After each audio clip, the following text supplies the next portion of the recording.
রাসূলের আনুগত্য করা মানে হলো নবী করিম সাল্লাল্লাহু আলাইহি ওয়াসাল্লাম যা বলেছেন তা মায়েদেরকে মানতে হবে, এটাই হলো আনুগত্য।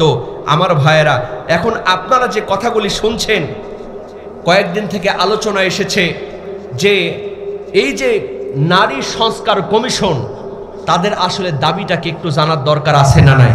দেখি তোরা রাসূলের কি আনুগত্য হচ্ছে না তাদের দাবি মানলে রাসূলের আনুগত্য থেকে আমরা দূরে সরে যাচ্ছি, এই মেসেজগুলি আমাদেরকে জানার দরকার আছে না নাই? বাজান, ওয়াজ জীবনে মেলা শুনবেন, অনেক ওয়াজ জানে, কিন্তু আজকে মনে করছি যে এই কথাগুলি আপনাদেরকে বলা দরকার, ঠিক কিনা? আপনারা শুনছেন কিন্তু জানেন না আসলে কি কথা তারা বলেছে। আপনাদের গায়ে লোম দাঁড়ায় যাবে। মুসলমানের বাচ্চা হয়ে কোরআন বিরোধী তারা দাবি করেছে, জোরে কন নাউজুবিল্লাহ। এই নারী সংস্কার কমিশন তারা এক নাম্বার দাবি করেছে নারী পুরুষের মধ্যে যে সম্পত্তির ভাগ, পুরুষেরা দ্বিগুণ নারীরা একগুণ, মানে নারীর দুইজন সমান পুরুষ একজন। তারা বলেছে এই আইন আর চলবে না, নারী পুরুষের সমান সম্পদ বন্টন হবে। চিৎকার দিয়ে কন্যা নাউজুবিল্লাহ। সরাসরি কোরআন বিরোধী তারা দাবি করেছে। কোরআনের আইনটা কি? আল্লাহ পাক বলছেন ইউসিকুমুল্লাহু ফি আওলাদিকুম লিযযাকারি মিসলু হাদ্দিল উনসায়াইন। তোমাদের নির্দেশ দিচ্ছেন যে পুরুষের অংশ দুই নারীর সমান। সূরাতুন নিসা 11 নম্বর আয়াত। তাহলে আল্লাহ পাক যেটা বন্টন করে দিয়েছেন সেখানে হাত লাগানোর অধিকার কি মানুষের আছে?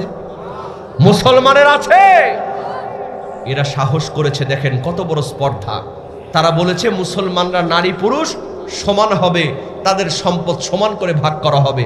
আচ্ছা বলেন তো, পুরুষেরা কি শুধু বেশি নেয় না এর নেয়ার পেছনে কারণও আছে? এরপরে দেখেন মুসলমান ওরা 2 নম্বরে যে কথাটি বলেছে, একজন পুরুষ 4 জনকে বিয়ে করতে পারে। কয়জনকে?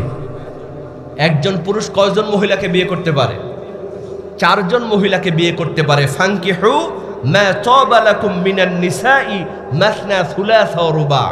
2 2 3 3 4 4, সর্বোচ্চ 4টা বিয়ে একজন পুরুষ করতে পারে। আর এরা বলতেছে না, পুরুষরা এটা করতে পারবে না। পুরুষরা যদি একসঙ্গে 4টা বিয়ে করতে পারে, মেয়েরাও 4টা বিয়ে করবে। নাউজুবিল্লাহ কবেন না? তারা 3 নম্বরে যে দাবিটি করেছে, শরীর আমার, সিদ্ধান্ত আমার। নাউজুবিল্লাহ কন। 4 নম্বর তারা বলেছে নারীরা যখন তখন ইচ্ছা তারা পুরুষের মতো তালাক দিতে পারবে। চ্যানেলটি সাবস্ক্রাইব করে আমাদের সঙ্গেই থাকুন। পারে কে যাবি নবীর নৌকাতে আয়, পারে কে যাবি নবীর নৌকাতে আয়। 3 কাঠের এক নৌকা খানি, নাই ডুবার ভয়। সে নৌকায় নাই ডুবার ভয়, পারে কে যাবি নবীর নৌকাতে আয়। আল্লাহুম্মা সাল্লি আলা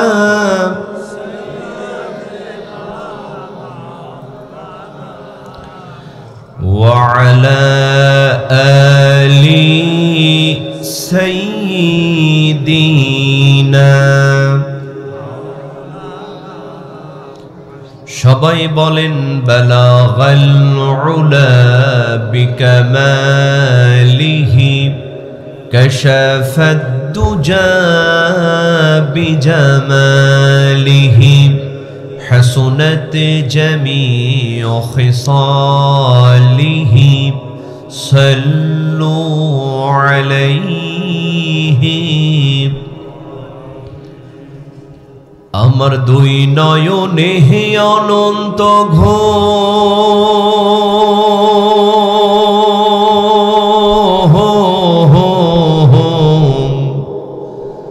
2 নয়নে অনন্ত ঘুম, দে ধুয়াইয়া দে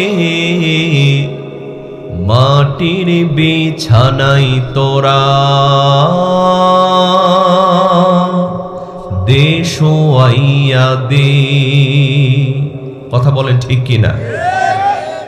এই দুনিয়াতে আসার সিরিয়াল আছে, যাওয়ার কোনো সিরিয়াল, যাওয়ার কোনো সিরিয়াল।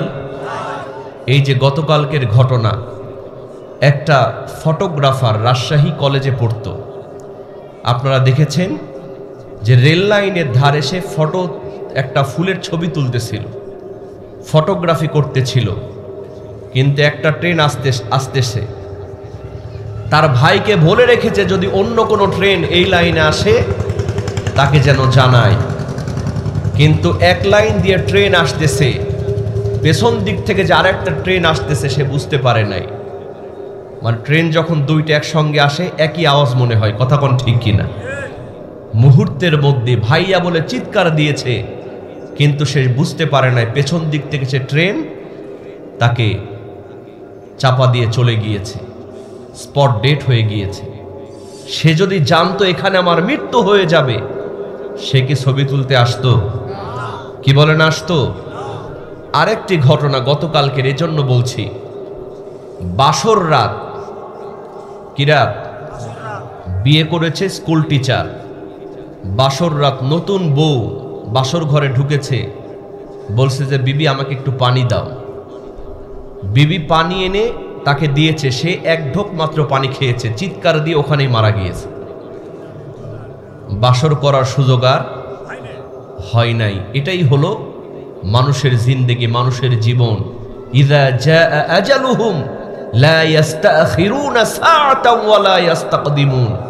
এক সেকেন্ড আগেও নয় পরেও নয়, যখনই সময় হবে আমাদেরকে চলে যেতে হবে। কথা বলেন ঠিক কিনা?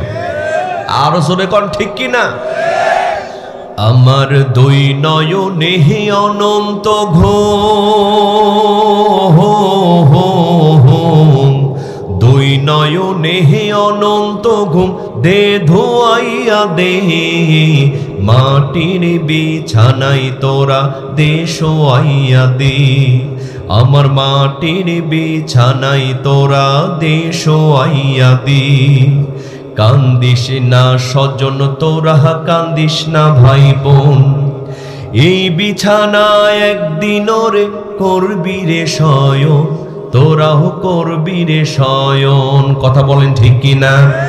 কান্দিস না স্বজন তোরা, কান্দিস না ভাই বোন, এই বিছানায় একদিন রে করবি রে শয়ন, তোরাও করবি রে শয়ন। আমায় তিন টুকরা কাপড় দিয়া,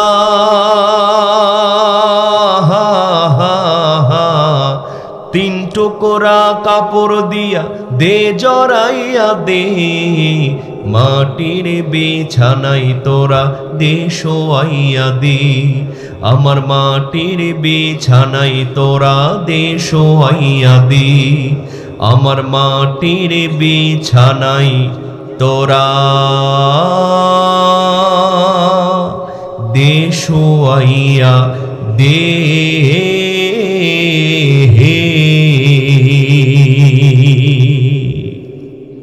আল্লাহ রাব্বুল আলামিন পবিত্র আল কোরআনুল কারীমে সূরাতুল আহজাবের 33 নম্বর আয়াতের মধ্যে সুন্দর করে জানায় দিলেন, ওয়া করনা ফি বুয়ুতিকুন্না ওয়ালা তাবাররাজনা তাবাররুজাল জাহিলিয়াতিল উলা।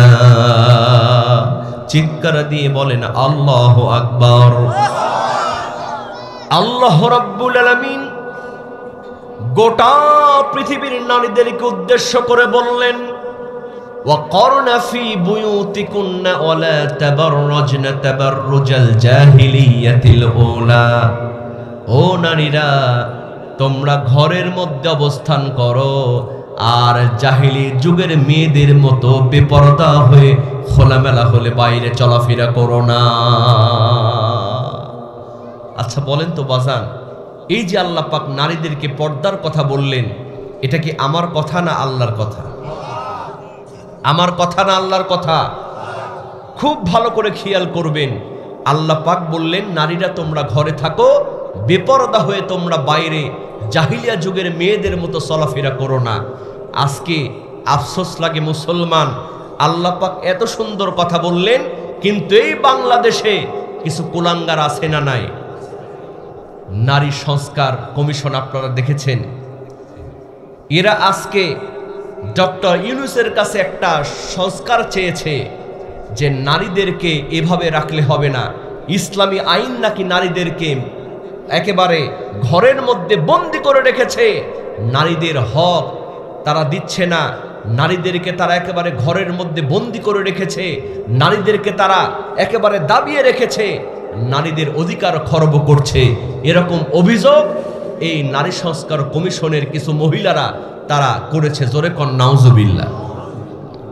বিশ্বাস করেন মুসলমান, আল্লাহ বলছেন মেয়েরা পর্দা করো, আর আজকাল তারা বলছে রাতের আধার ভাঙবো, স্বাধীনভাবে চলবো।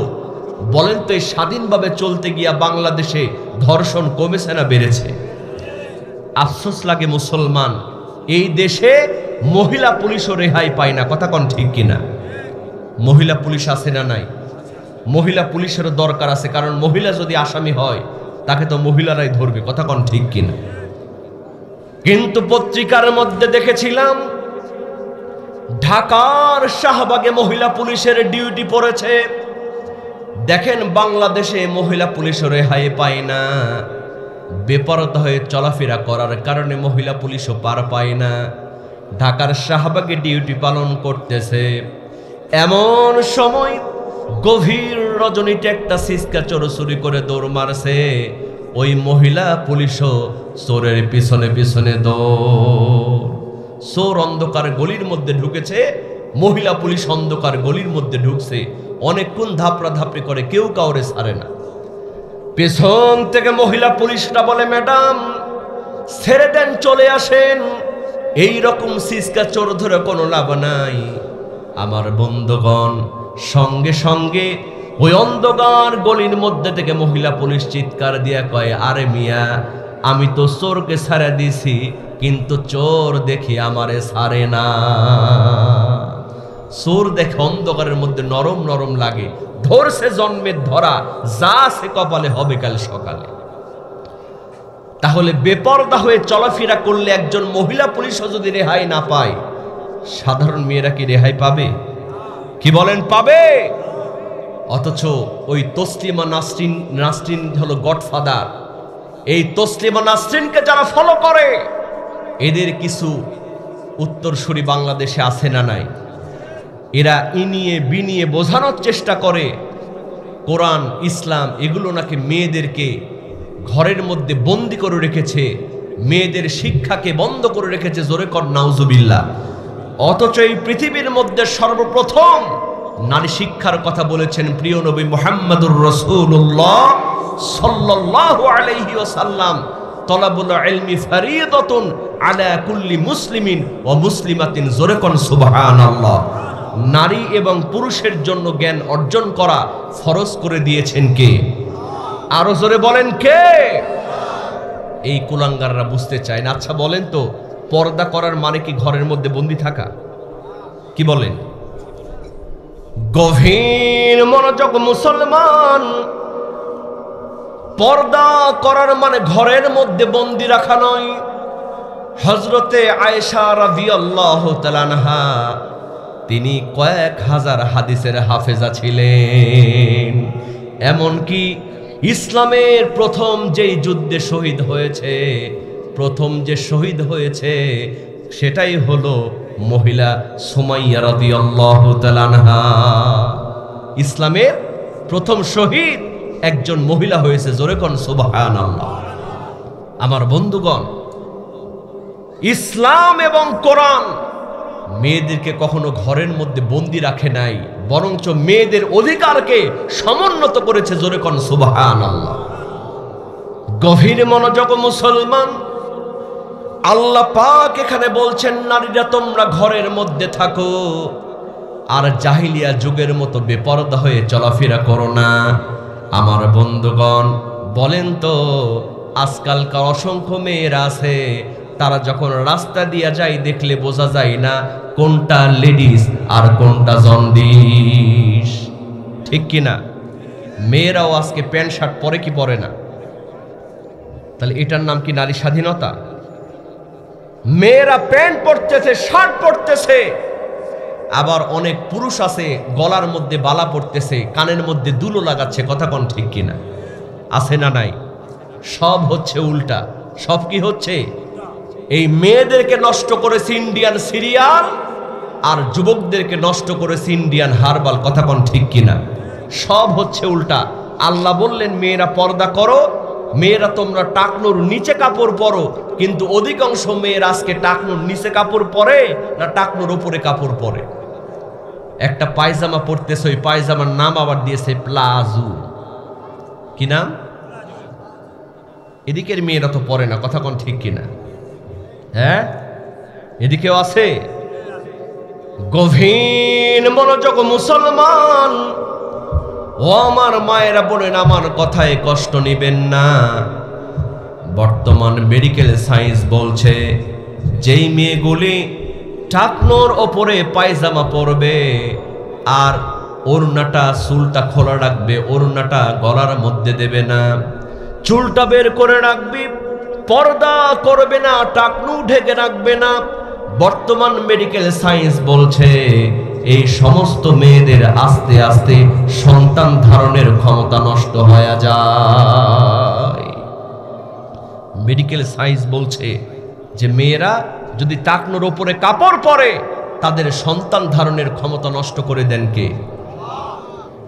আর পুরুষদেরকে বলা হলো, পুরুষ তোমরা টাকনোর ওপরে কাপড় পরো, কিন্তু মুসলমান বলেন তো অধিকাংশ যুবকেরা আজকে টাকনোর ওপরে প্যান্ট পরে না টাকনোর নিচে প্যান্ট পরে? সব উল্টা। এমন ভাবে প্যান্ট পরে রাস্তা ঝাঁট দিতে দিতে রাস্তা ক্ষয় হয়ে যায়, প্যান্টের আগাও ক্ষয় হয়ে যায়, তবু হুঁশ পায় না, কথা কোন ঠিক কিনা? এমন সিপা প্যান্ট পরে বসে পেশাবও করতে পারে না, দাঁড়ায় থেকে পেশাব করে, সেন যখন লাগায় হোমিওপ্যাথি ডোজের মতো 2-3 ফোঁটা প্যান্টের গায়েও লাগে, কথা কোন ঠিক কিনা? বিশ্বাস করো যুবক, টাকনু ঢেকে রাখা যাবে না।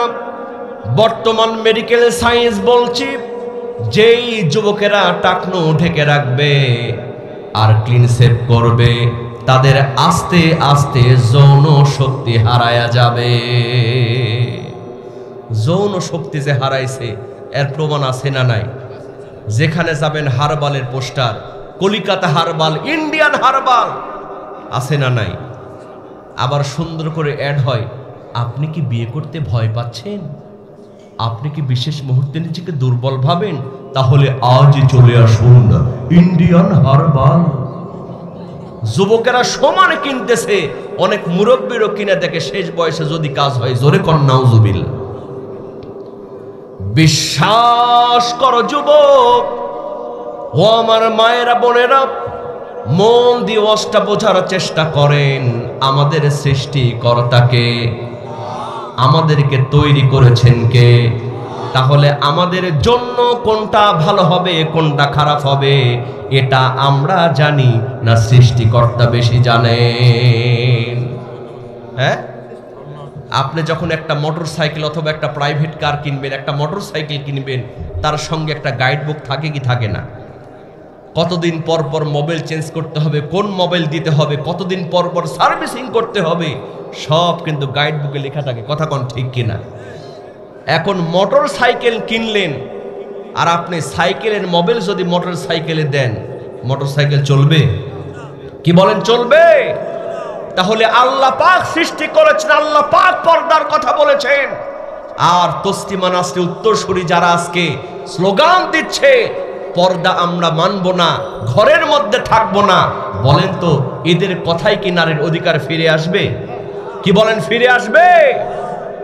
গভীর মনোযোগ মুসলমান, আল্লাহ নবীর যুগের সাহাবীরা, এমনকি মহিলা সাহাবীরাও, তারা ইমানের পথে বলিয়ান ছিলেন, তারা কখনো আল্লাহর নবীজির কথার অমান্য হন নাই। কাদেশিয়ার প্রান্তরে যুদ্ধ হবে, ও আমার মায়েরা বোনেরা গভীর মনোযোগ দেন। দেখেন নারীরা ইচ্ছা করলে সবকিছু চেঞ্জ করে দিতে পারে। নারীরা যদি একটু আগায় যায়, দিনের পথে চলে আসে, তাহলে এখনো মায়েদের পেট থেকে আল্লাহর ওলি বের হয়। কথা কোন ঠিক কিনা? এই কাদেশিয়ার প্রান্তরে যুদ্ধ হবে, ডাক দেয়া হলো, যুদ্ধের দামও বেজে গেল। আল্লাহ নবীজি বললেন, সাহাবীরা তোমাদের কার কাছে কি আছে, আল্লাহর ওয়াস্তে তোমরা দান করো। আমার ভাইয়েরা সবাই সবকিছু দান করলেন। মেয়েরা নাকের ফুল কানের দুল দিয়া দিলেন। কিন্তু এমন একজন মা ছিলেন, এই মহিলার নাম, এই মায়ের নাম হলো খানসা রাদিয়াল্লাহু তাআলা আনহা। সুবহানাল্লাহ কোন। এই খানসা রাদিয়াল্লাহু তাআলা আনহা তিনি ছিলেন গরিব মহিলা, টাকা নাই, পয়সা নাই, নাকের ফুল নাই, কানের দোল নাই। কিন্তু দেখেন জিহাদের ময়দানে কেমন করে অবদান রেখেছেন। এই খানসা রাদিয়াল্লাহু তাআলা আনহা মনে মনে চিন্তা করলেন, হায় রে, আমার টাকা নাই, পয়সা নাই, জায়গা নাই, জমি নাই, নাকের ফুল কানের দুল নাই, সবাই অনেক কিছু দান করলো, কিন্তু আমি তো কিছুই দান করতে পারলাম না। কিন্তু আমার 3জন যুবক সন্তান আছে, এই কাদেশিয়ার প্রান্তরে আমার 3জন যুবক সন্তানকে জিহাদের ময়দানে দান করে দিলাম। আমি টাকা দিব না, পয়সা দিব না, নাকের ফুল কানের দুল আমি দিতে পারবো না, কিন্তু আমার 3জন যুবক সন্তান, এদেরকে জিহাদের ময়দানে আমি দান করে দিলাম। জোরে কোন সুবহানাল্লাহ। 3জন সন্তানকে ডাক দিলেন, 3জন সন্তান চলে আসলেন। খানসা রাদিয়াল্লাহু তাআলা আনহা বললেন, বাবা, এই যুদ্ধে অনেকে অনেক কিছু দান করলো, আমার টাকা নাই, পয়সা নাই, নাকের ফুল নাই, কানের দুল নাই, বাবা, এই জিহাদের ময়দানে আমি তোমাদের 3জনকে দান করে দিলাম। খবরদার বাবা, জিহাদের ময়দান থেকে পিছু হটবা না। আমার ভাইয়েরা, যুদ্ধ যখন শেষ হয়ে গেল, মুসলমানদের বিজয় অর্জন হলো। সুবহানাল্লাহ। মুসলমানদের যখন বিজয় হয়ে গেল, এক ভাই আর এক ভাইয়ের জন্য অপেক্ষা করতেছে। সন্তানের জন্য পিতা মাতা অপেক্ষা করতেছে, ভাইয়ের জন্য বোনদার আয়দার অপেক্ষা করতেছে।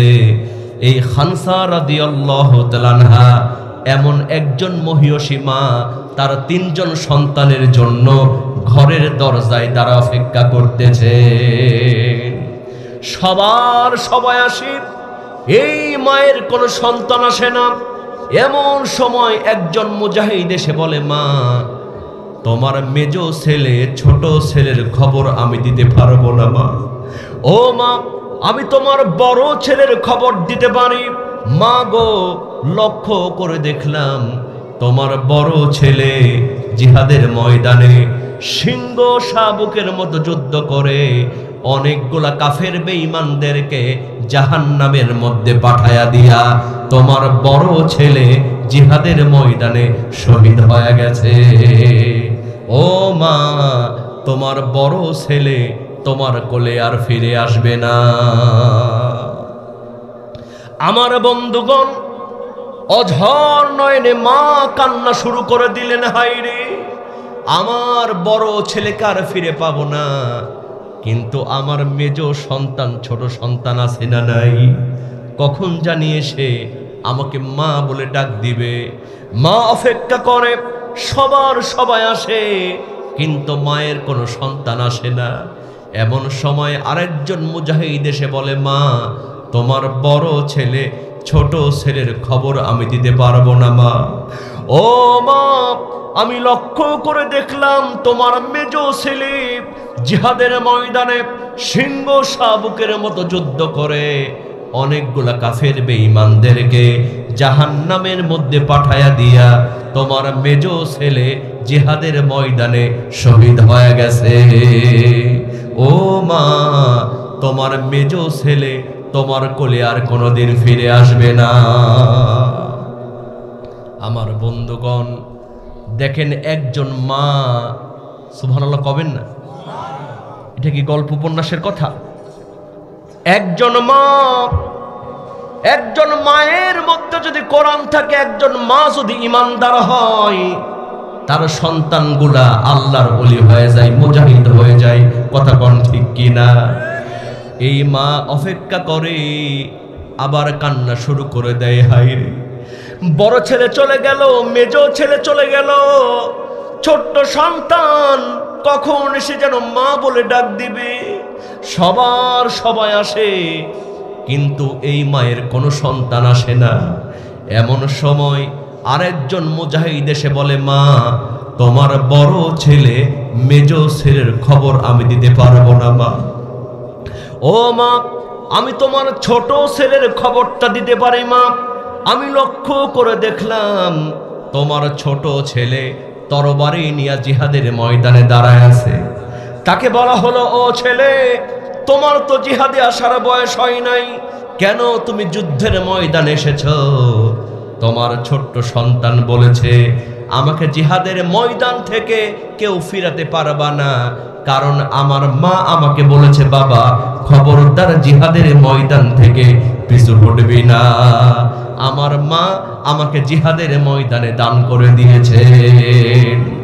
লক্ষ্য করে দেখলাম তোমার ছোট্ট সন্তান তরবারি নিয়ে আল্লাহু আকবার বলে জিহাদের ময়দানে ঝাঁপায়া পড়ে অনেকগুলা কাফের বেঈমানদেরকে জাহান্নামের মধ্যে পাঠায়া দিয়া তোমার ছোট ছেলে জিহাদের ময়দানে শহীদ হয়ে গেছে। ও মা, তোমার ছোট ছেলে তোমার কোলে আর কোনোদিন ফিরে আসবে না। আমার বন্ধুগণ, তিনজন সন্তান যখন শহীদ হয়ে গেল, এই খবর পেয়ে মা কাঁটা কবুতরের মতো ছটফট করতেছে। এলাকার লোকজন জমা হয়ে গেল, কিন্তু দেখা গেল কিছুক্ষণ কান্নাকাটি করার পর মা মুস্কি মুস্কি হাসতে আরম্ভ করে দিলে। কাঁদতে কাঁদতে কেউ যখন হাসতে শুরু করে, এলাকার লোকজন কি মনে করে? মনে করে না পাগল হয়ে গেছে? সবাই মনে করলো খামসা রাদিয়াল্লাহু তাআলা আনহা তিনজন সন্তানের শোকে পাগল হয়ে গেছে। সবাই যখন বলাবলি করতে লাগলো, এমন সময় খামসা রাদিয়াল্লাহু তাআলা আনহা এই বৃদ্ধা মা ডাক দিয়া বললেন, এলাকাবাসী শোনো, তোমরা মনে করেছো আমি পাগল হয়ে গেছি, কারণ আমি কাঁদতে কাঁদতে হাসতে আরম্ভ করে দিয়েছি। ও এলাকাবাসী শোনো, আমি কিন্তু পাগল হয়ে যাই নাই। এই মুহূর্তে আল্লাহ পাক আমার মধ্যে ইলহাম তৈরি করে দিলেন। আমার সন্তান, তিনজন সন্তান জিহাদের ময়দানে শহীদ হয়েছে। আমার মতো ভাগ্যবতী মা আকাশ আর জমিনে কেউ আছে নাকি? শুধু তাই নয়, আমার সন্তানগুলি যেন ওই জান্নাতের মধ্যে থেকে আমাকে ডেকে ডেকে বলতেছে, মা গো তুমি কাঁদছো কেন একলা বাড়িতে? তোমার সাথে দেখা হবে জান্নাতের সিঁড়িতে। মা, মা গো তুমি কাঁদছো কেন একলা বাড়িতে?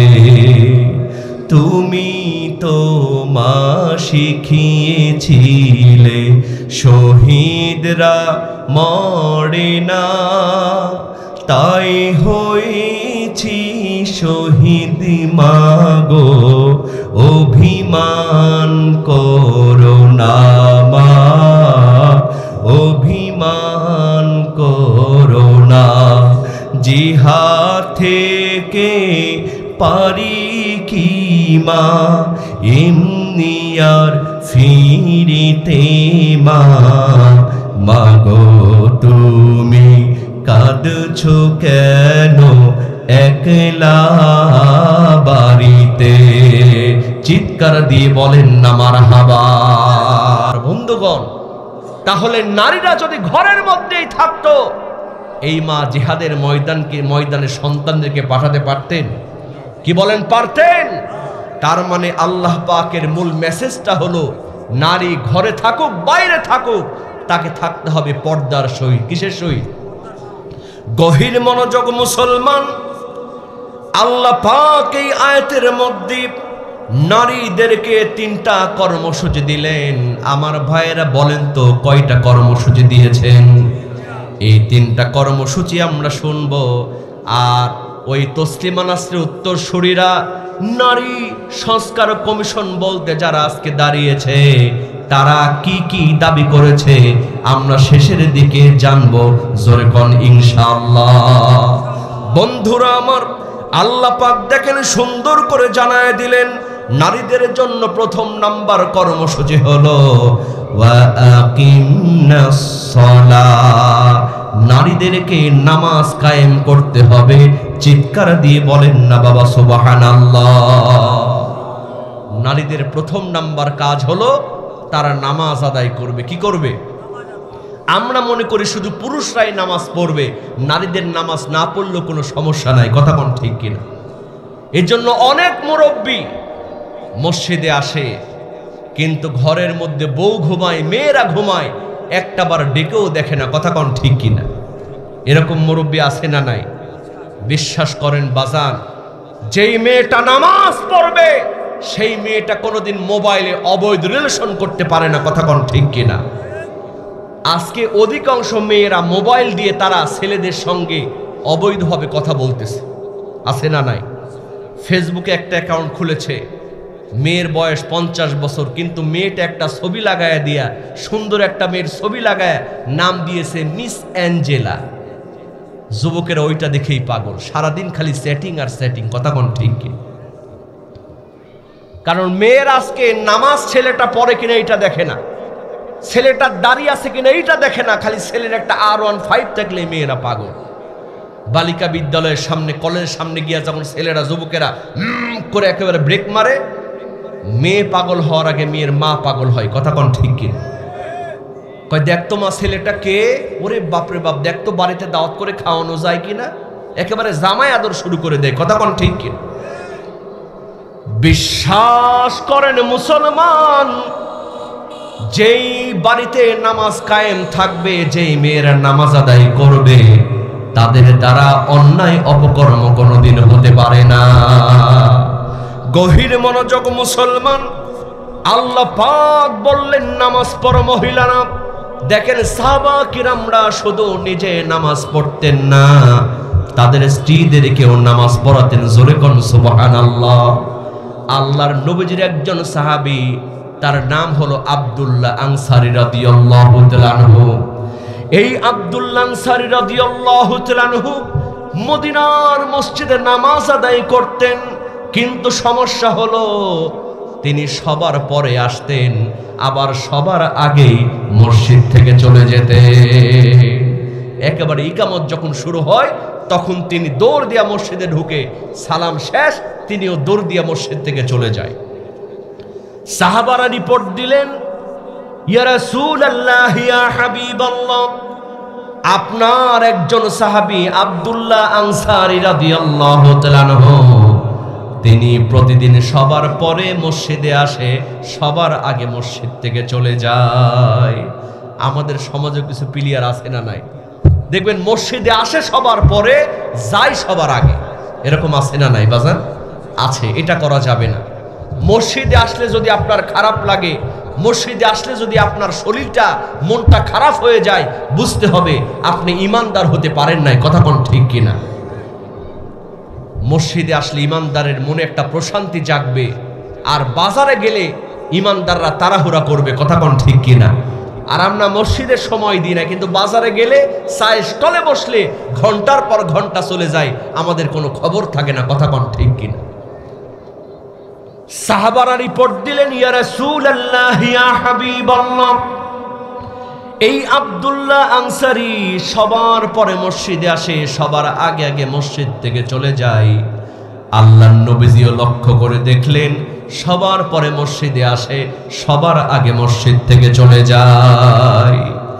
একদিন, 2 দিন, 3 দিন হয়ে গেল। আল্লাহর নবীজি লক্ষ্য করে দেখলেন আজও সালাম শেষ করে তাড়াতাড়ি করে বাড়ির দিকে রওনা করে দিল। আল্লাহর নবীজি বললেন, ও আমার সাহাবারা, ও ওমর ও ওসমান, চলো আমরা আব্দুল্লাহর আনসারীর বাড়িতে গিয়া দেখি আমার সাহাবীটা কেন তাড়াতাড়ি মসজিদ থেকে চলে যায়। সবাই মিলে তার বাসায় গেলেন, ডাকাডাকি করলেন, অনেক জোরে জোরে ডাকলেন, আল্লাহর নবীজি সালাম দিলেন, কিন্তু আব্দুল্লাহ আনসারী কোনো জবাব দিলেন না। 3 বার সালাম দেওয়ার পরে যখন কোনো জবাব আসলো না, আল্লাহর নবীজি সেখান থেকে ব্যাক করে চলে আসবেন। এমন সময় আব্দুল্লাহ আনসারী ডাক দিয়ে বলে, আসসালামু আলাইকা রাসূলুল্লাহ, ও নবী আপনি মেহেরবানি করে যাবেন না, আমার দরজা খুলতে দেরি হলো, আল্লাহর ওয়াস্তে আমারে মাফ করে দেন। আল্লাহর নবীজি আশ্চর্য হয়ে গেলেন, ও আমার সাহাবী, তুমি সবার আগে মসজিদ থেকে চলে আসো, সবার পরে মসজিদে যাও। বাড়িতে আসলাম, ডাকাডাকি করলাম, দরজা খুললা না, এতক্ষণ পর দরজা খুলে দিয়ে আবার মাপ চাচ্ছ, কারণটা কি? সুবহানাল্লাহ কবেন না? দেখেন মুসলমান, সাহাবারা নামাজ পড়েছেন, বাড়িতেও নামাজের ব্যবস্থা করেছেন। এই আব্দুল্লাহ আনসারী রাদিয়াল্লাহু তাআলা আনহু বলছেন, নবী আল্লাহ পাক আমার টাকা পয়সা ধন সম্পদ দেয় নাই, আমি একজন গরিব সাহাবী, আমার একটা মাত্র লম্বা জামা, সুবহানাল্লাহ কোন, একটা মাত্র জামা দিয়া আমি নামাজ আদায় করি, আমার স্ত্রীও নামাজ আদায় করে। আমি আমার স্ত্রীকে ঘরের মধ্যে একটা গর্ত করেছি, আমি যখন মসজিদে যাই আমার স্ত্রীর পরন থেকে লম্বা জামা গায়ে দিয়া আমার স্ত্রীকে গর্তের মধ্যে রেখে আমি মসজিদে যাই। মসজিদে যাওয়ার পরে নামাজ শেষ করে আমি দেরি করি না, কারণ আমি যাওয়ার পরে আমার জামা পরে আমার স্ত্রী ঘরের মধ্যে নামাজ আদায় করে। ও নবী, আমি যদি এখন দেরি করি আবার স্ত্রীর নামাজ পড়তে দেরি হয়ে যাবে। আল্লাহ বলছেন, ইন্নাস সালাতা কানাত আলাল মুমিনিনা কিতাবাম মাওকুতা, ঈমানদার হবে যারা সময় মতো নামাজ আদায় করবে তারা, কথা কোন ঠিক কিনা? তো আমি যদি দেরি করি আমার স্ত্রী তো তার নামাজে বিলম্ব হয়ে যাবে, এই জন্য আমি তাড়াতাড়ি করে এসে আমার জামাটা তাকে দিয়ে আমার স্ত্রীকে নামাজ আদায় করায় দিই। জোরে কোন সুবহানাল্লাহ। গভীর মনোযোগ মুসলমান, সাহাবারা নিজে নামাজ আদায় করতেন, স্ত্রীদেরকেও নামাজ আদায় করাতেন, কারণ একজন স্ত্রীর মধ্যে যদি কোরআন ঢুকে যায়, একজন স্ত্রী যদি নামাজ আদায় করে, ওদের পেট থেকে আজও আল্লাহর ওলি বের হয়ে যাবে। চিৎকার দিয়ে বলেন কথা ঠিক কিনা? তাহলে আমরা কি শুধু নিজে নামাজ পড়বো, না আমাদের বাড়িতেও নামাজের ব্যবস্থা করব? রাজি আছেন তো? রাজি আছেন তো?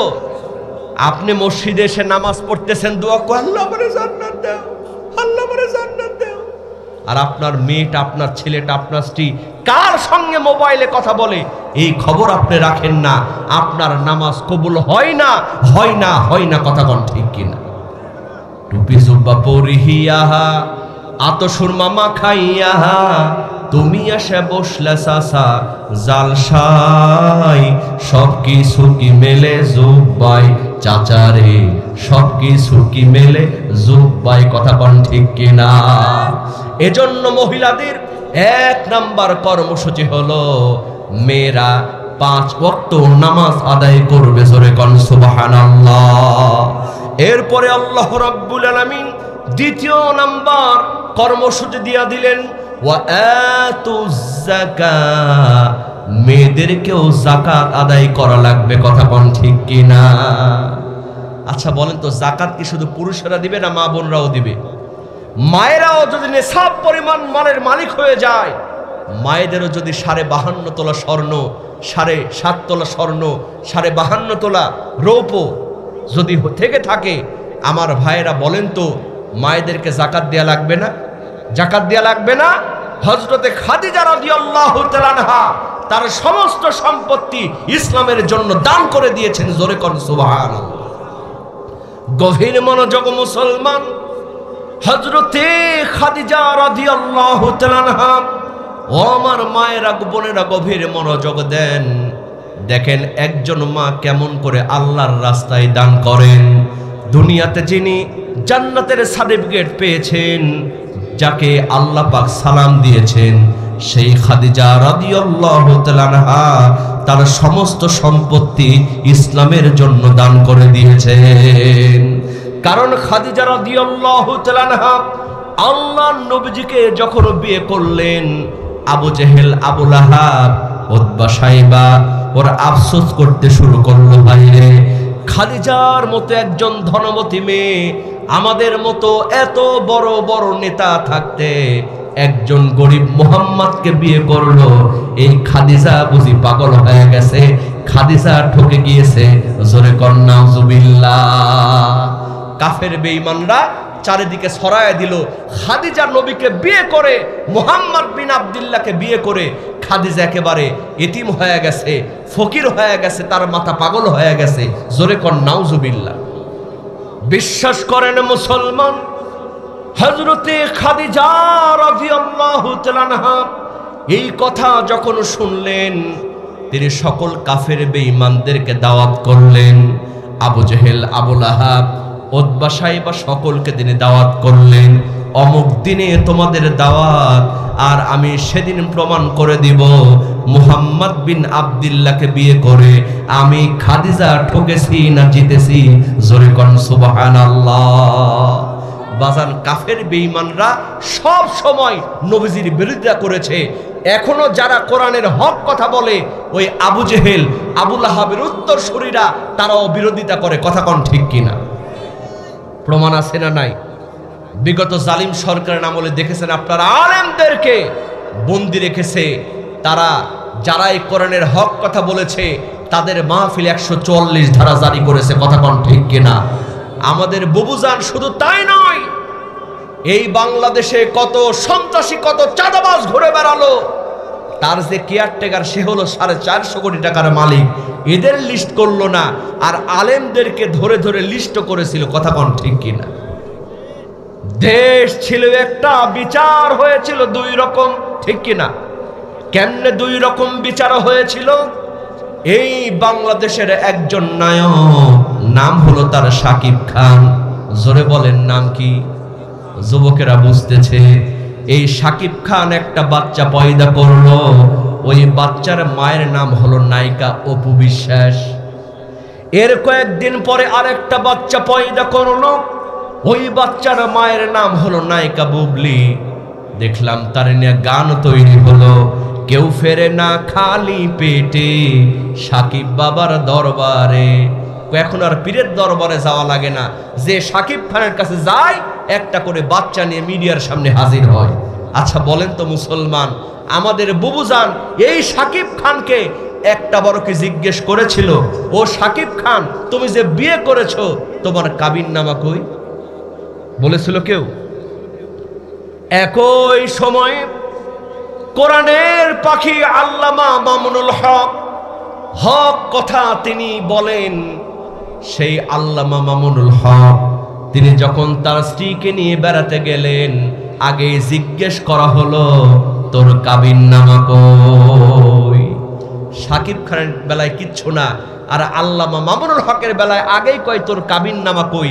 আসলে ওদের উদ্দেশ্য ছিল মামুনুল হকের কণ্ঠকে স্তব্ধ করে দেয়া। কথা কোন ঠিক কিনা? নায়িকা পরিমণি যখন জেল থেকে বের হতো, তার হাতের মধ্যে পায়ের মধ্যে মেহেদি লাগানো থাকতো, কিন্তু মুফতি আমির হামজা, রফিকুল ইসলাম মাদানী তারা যখন জেল থেকে বের হতো তাদের হাতের মধ্যে পায়ের মধ্যে ডান্ডা বেরি লাগানো থাকতো। কথা কোন ঠিক কিনা? আর কাদের কাকা তো খালি বলতো খেলা হবে, খেলা হবে, পালাবো না, প্রয়োজনে ফখরুলের বাড়িতে গিয়ে থাকবো। আসে না পালিয়েছে? আসে না পালিয়েছে? কোথায় কালা মানিক, কোথায় কাদের কাকা, কোথায় গেল ওই নেতাদের গরম গরম কথা? ঠিক কিনা মুসলমান? কোথায় কালা মানিক, কোথায় কাদের কাকা, কোথায় গেল ওই নেতাদের গরম গরম কথা? খেলা হবে, খেলা হবে, খেলা হবে বলে কাকা গেল পালাইয়া, স্বৈরাচার পালাইছে দেশটা ছাড়িয়া, সকলের মুখে হাসি আসলো ফিরিয়া, কথা কোন ঠিক কিনা? আসল খেলা খেলেন কে? আসল খেলা খেলেন কে? ওয়ামাকারু ওয়ামাকারাল্লাহ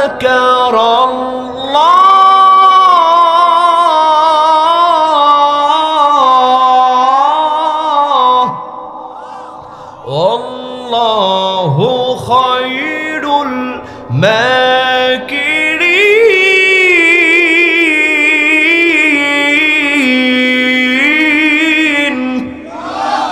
আল্লাহ পাক বলেন, আমার নাম আল্লাহ, আমার সাথে দেয় যারা পাল্লা, আমি আল্লাহ রাখি না তাদের ঘাড়ের কল্লা। একটু চিৎকার দিয়ে বলেন না বাবা সুবহানাল্লাহ। আমার বন্ধুগণ, সারা জীবন আবু জেহেল আবু লাহাবের উত্তরসূরিরা তারা চেষ্টা করেও কোরআনের আওয়াজকে মুছে ফেলতে পারবে না। আল্লাহ নবীজির বিরুদ্ধে ষড়যন্ত্র করলো, মুহাম্মদকে বিয়ে করলো খাদিজা।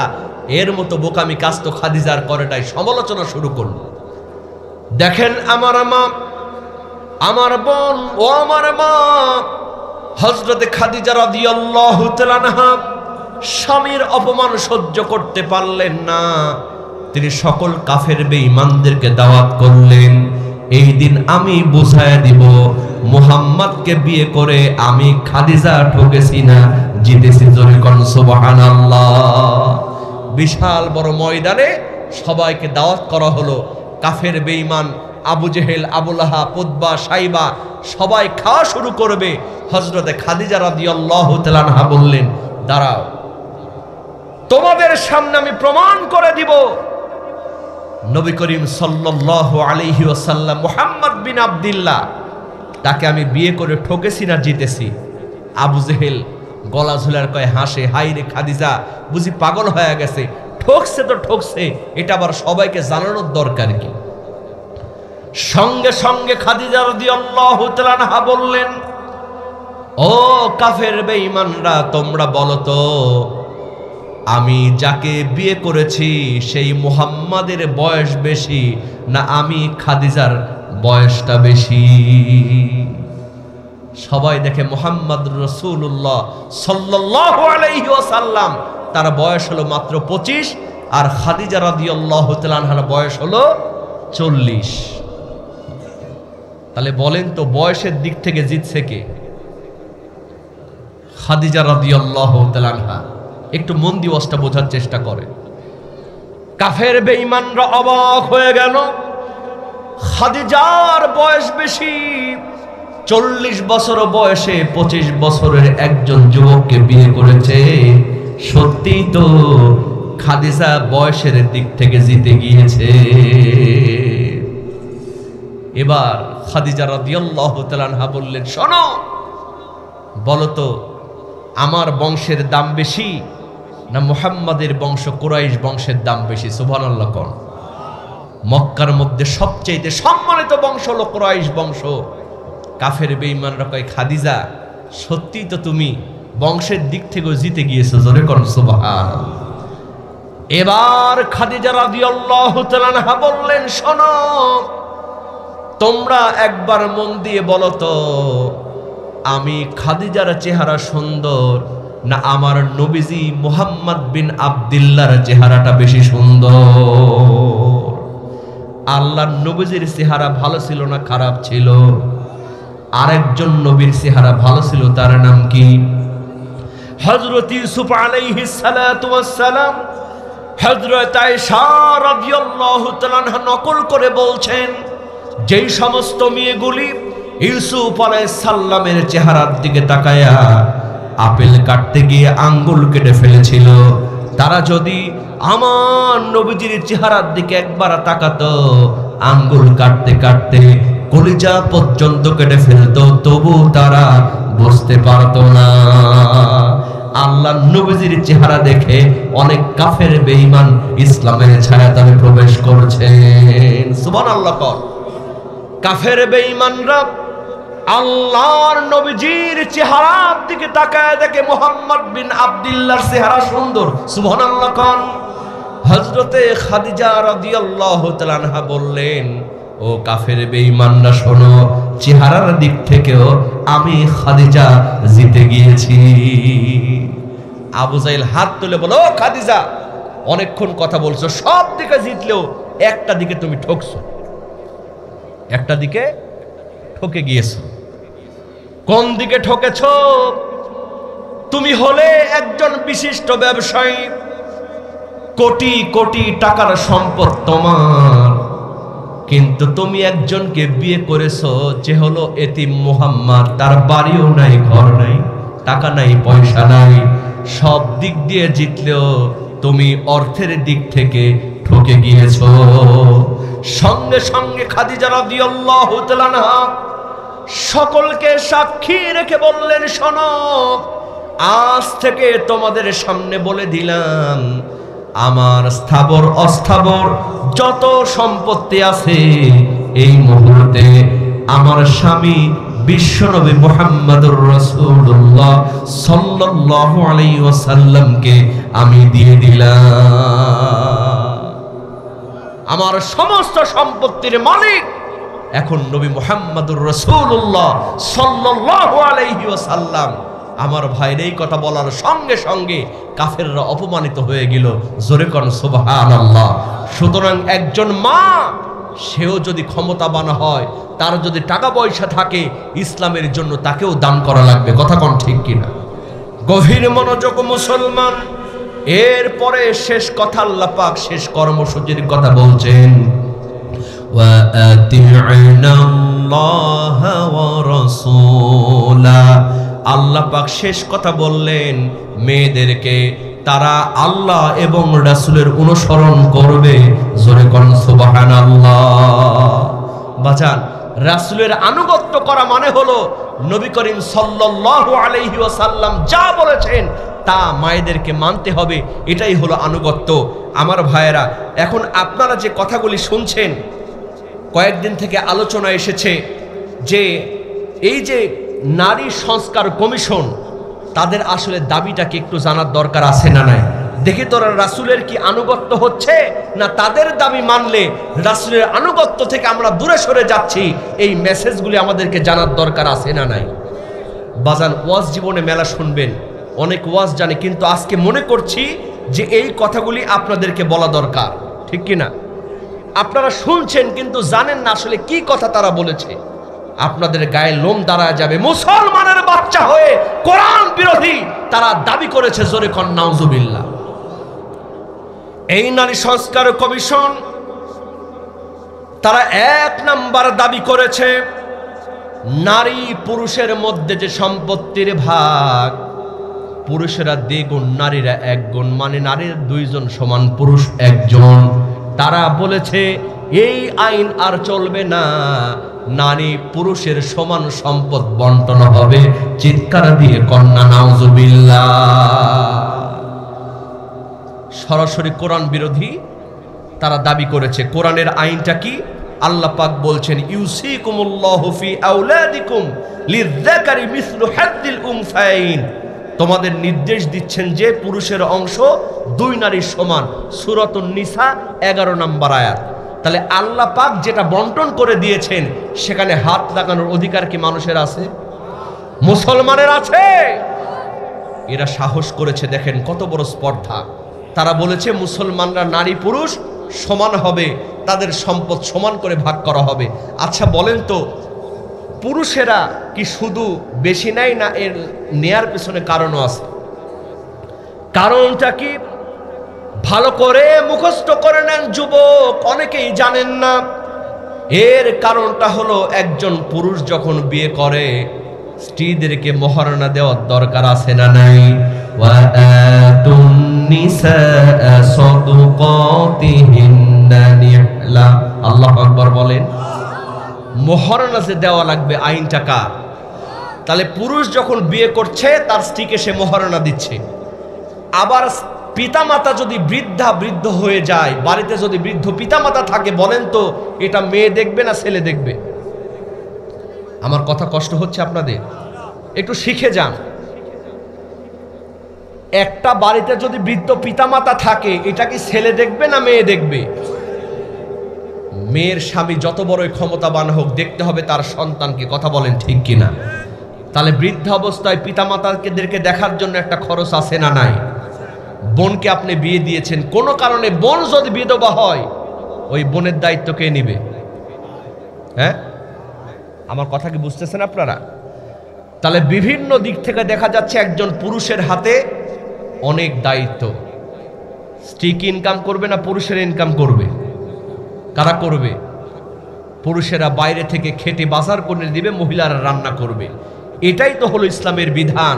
তাহলে পুরুষরা এত দিক থেকে যদি কাজ করে, এত দিকে তাদেরকে দায়ভার বহন করা লাগে, তাহলে বলেন তো নারী পুরুষ সমান সম্পদ ভাগ হলে কি চলবে? কি বলেন, চলবে? তবে একটা কথা হলো, মুসলমান আল্লাহ পাক যে বিধান দিয়েছেন আমরা মানব, কিন্তু আমাদের সমাজে একটা সমস্যা হলো, অনেক পুরুষ আছে, অনেক সন্তান আছে, নেওয়ার বেলা ডবল নেয়, কিন্তু পিতা মাতাকেও আর বাড়িতে দেখতে পারে না। আছে না নাই? বৃদ্ধ পিতা মাতাকে আলাদা করে দিয়েছে। এই যুবক, তুমি তোমার দুনিয়াতে জাহান্নাম করে নিয়েছো।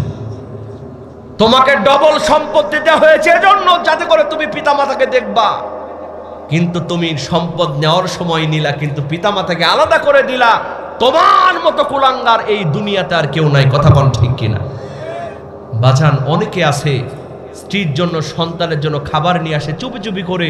পাশের ঘরে বৃদ্ধ পিতামাতা তারা থাকে, তাদেরকে খাবার দেয় না, সন্তানের মুখে ভালো ভালো খাবার উঠায়া দেয়। আছে না নাই?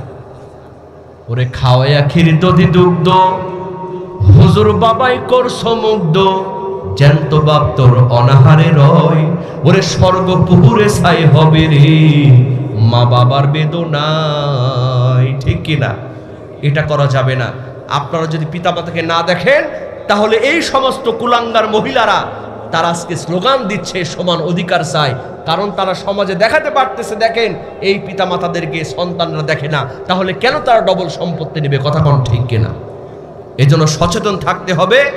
আল্লাহ পাক যে দায়িত্ব দিয়েছেন, যে বন্টন দিয়েছেন, অক্ষর অক্ষরে পালন করতে হবে। কথা কোন ঠিক কিনা? এরপরে দেখেন মুসলমান, ওরা 2 নম্বরে যে কথাটি বলেছে, একজন পুরুষ 4 জনকে বিয়ে করতে পারে। কয়জনকে?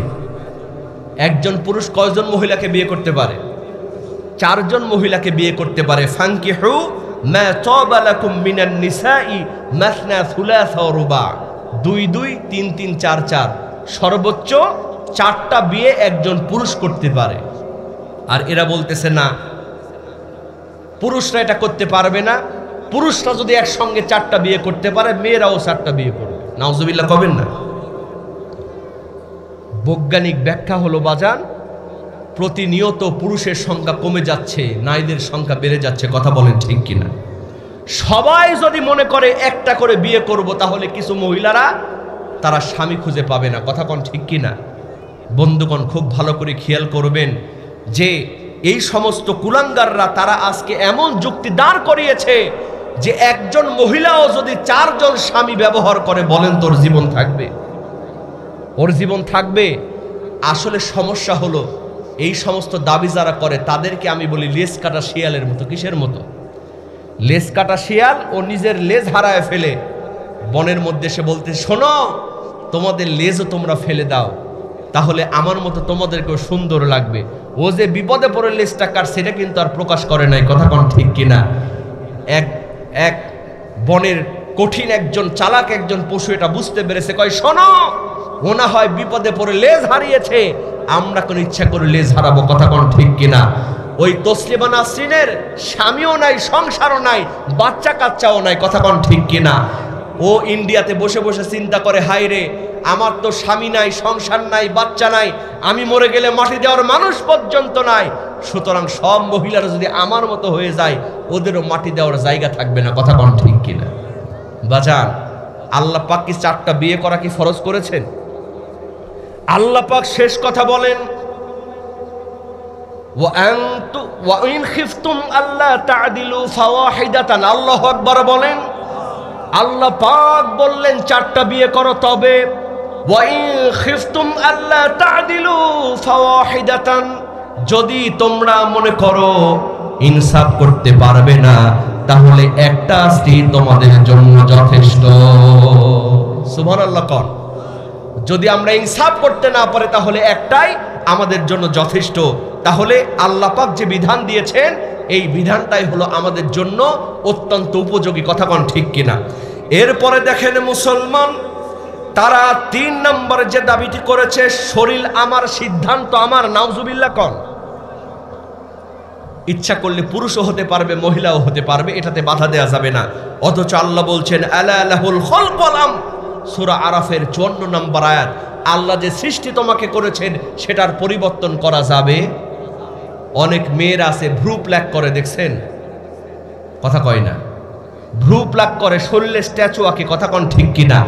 নবীজি লানত দিয়েছেন, খবরদার, আল্লাহ যে চেহারা তোমাকে দিয়েছে এই চেহারা পরিবর্তন করা যাবে, পরিবর্তন করা যাবে না।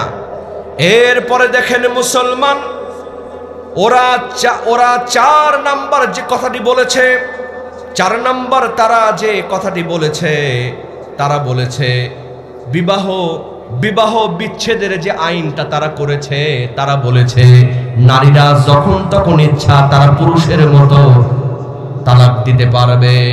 এটা যদি মেয়ে মনে করে যে আমি সংসার করব না, ভালো করে খেয়াল করবে, কোন স্বামী যদি নারীর ভরণ পোষণ দিতে না পারে, স্বামী যদি তার সংসারের ব্যয় বহন করতে না পারে, স্বামী যদি অপরাধী হয়, স্বামী যদি স্ত্রীকে মারধর করে, এই স্ত্রী যদি মনে করে আমি সংসার করব না, তার একটা আইন আছে না নাই? সে আদালতে গেলে আলেমদের সাথে কথা বলে সেটারও একটা ব্যবস্থা আছে না নাই? কিন্তু পুরুষের মতো নারীরাও যদি তালাক দেওয়ার ক্ষমতা রাখে, এই যে বাজান গতকালের ঘটনা আপনারা নিউজে দেখেছেন না, বিকৃত যৌনাচার, একজন যুবককে একেবারে খালি গায়ে, এই যে যুবকেরা দেখছে, সম্ভবত মুরব্বীরা দেখে নাই, তাকে গলার মধ্যে রশি পেঁচে তাকে চাবুক মারতে, সেটা নাকি বিকৃত যৌনাচার। জোরে কর নাউজুবিল্লাহ। মেয়েদের রাগ, ভালোবাসা যেমন বেশি, রাগও তেমন বেশি। কথা কোন ঠিক কিনা? মেয়েরা হলো বাঁকাহারের তৈরি, অল্পতে তারা খেপে যায়। পুরুষের মতো যদি মেয়েদেরও তালাক দেওয়ার অধিকার থাকতো, প্রত্যেকটা ঘরে ঘরে প্রতিদিন তালাক হয়ে যেত। কথা কোন ঠিক কিনা? এজন্য মুসলমান, আল্লাহ পাক যে বিধান দিয়েছেন এই বিধানই আমাদেরকে মানতে হবে। অন্য কোনো আইন বাংলাদেশে তৈরি করা যাবে না, গোটা পৃথিবীতে ইসলাম বিরোধী আইন তৈরি করা যাবে না। যদি ওই আইনটা মানা হয় তাহলে মানুষের উপরে অশান্তি শুরু হয়ে যাবে। তারা শেষ কথা যেটা দাবি করেছে এটা খুব ভয়ানক, খুব ভয়ানক। তারা বলেছে শ্রম আইনে যৌন কর্মীদেরকে শ্রমিক হিসেবে স্বীকৃতি প্রদান করা লাগবে। জোরে কর নাউজুবিল্লাহ। যারা প্রস্টিটিউট, যারা বেশ্যাগিরি করে, যারা টাকা দিয়ে ইজ্জত বিক্রি করে, এই নারী কমিশন অধিকার বলেছে যে এদেরকে শ্রমিকের অধিকার দেওয়া লাগবে। একজন রিক্সা চালক যেমন শ্রমিক, একজন সরকারি চাকরিজীবী যেমন শ্রমিক, যারা শ্রমিকের কাজ করে এদেরকেও সমাজে শ্রমিকের অধিকার দেওয়া লাগবে। যারা যৌনাচার করে, জোরে কর নাউজুবিল্লাহ। কথা কি বুঝতেছেন আপনারা? যারা টাকা দিয়ে দেহ ব্যবসা করে এদেরকে নাকি শ্রমিকের মান দেওয়া লাগবে। নাউজুবিল্লাহ কবেন না। অথচ আল্লাহ রাব্বুল আলামিন বলছেন আয-যানিয়াতু ওয়াজ-যানি ফাজলিদু কুল্লা ওয়াহিদিম মিনহুমা মিয়াতা জালদা ওয়া লা তা'খুযুহুম বিহিমা রা'ফাতুন ফি দীনিল্লাহ ইন কুনতুম তু'মিনুনা বিল্লাহি ওয়াল ইয়াউমিল আখির ওয়াল ইয়াশহাদ আযাবাহুমা তা'iফাতুম মিনাল মুমিনিন। একজন পুরুষ এবং একজন মহিলা ওরা যদি জিনা করে তাদেরকে 100 দৌড়া মারা লাগবে। জোরে বলেন কয়শো দৌড়া মারা লাগবে? 100 দৌড়া মারা লাগবে। আমার ভাইয়েরা বলেন তো আইনটা কার?